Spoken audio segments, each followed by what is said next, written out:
क्या आज दुनिया में स्ट्रेस एंड टेंशन बढ़ गया है, ये क्वेश्चन है। ये तो सामने दिखता है हर एक के फेस पे।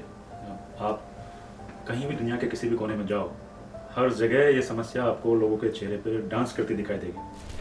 पहले कभी बहुत पहले, अभी तो मुझे याद ही नहीं पड़ता कि कितने दिन से मैंने लोगों के चेहरे पे मुस्कान ही नहीं देखी। If you go to any country, people are too much in their own world, people are lost. Stress और टेंशन हमारी प्रकृति नहीं है, ये हमारी नेचर नहीं है। बीइंग ए ह्यूमन, मनुष्य होना अपने आप में एक बहुत बड़ा वरदान है, क्योंकि इतनी सारी प्रजातियां हैं, उनमें मनुष्य सबसे ज़्यादा श्रेष्ठ है।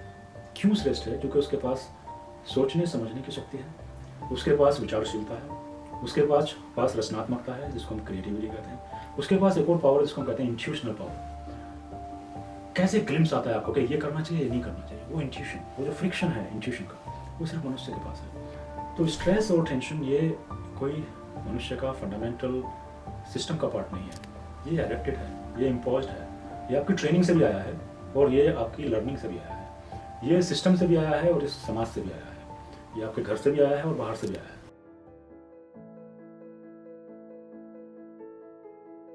जिंदगी में कुछ भी बड़ा करने के लिए, कुछ भी अच्छा करने के लिए स्ट्रेस को मिटाने की जरूरत नहीं है, इस स्ट्रेस को ट्रांसफॉर्म करने की जरूरत है, इसको डिस्ट्रैक्टिव फोर्स से ड्राइविंग फोर्स में कन्वर्ट करने की जरूरत है। क्योंकि अगर आपकी लाइफ में स्ट्रेस नहीं हो तो आप परफॉर्म भी नहीं कर पाओगे। अगर आपको पूरी फ्रीडम दे दोगे, छोड़ो आपको जो भी करना करो, तो आप कुछ भी नहीं करोगे। स्ट्रेस को पॉइजन पिल मत बनाओ, स्ट्रेस को एक बूस्टर की तरह यूज करो। आपका एनर्जी बूस्टर है स्ट्रेस, और वो कब है? जब आप उसके अंदर से उस टॉक्सिसिटी को निकाल दोगे, जब आप दूसरों की एस्पिरेशन को अपनी एस्पिरेशन नहीं बनाओगे, जब दूसरों के ड्रीम्स को अपना ड्रीम नहीं बनाओगे, जब आप अपने ड्रीम्स, अपनी एस्पिरेशन को एक्सप्लोर करोगे और उसको जीना शुरू कर दोगे, तो आपकी लाइफ में समस्याएं नहीं रहेंगी, हर चीज़ आपके लिए अपॉर्चुनिटी बन जाएगी।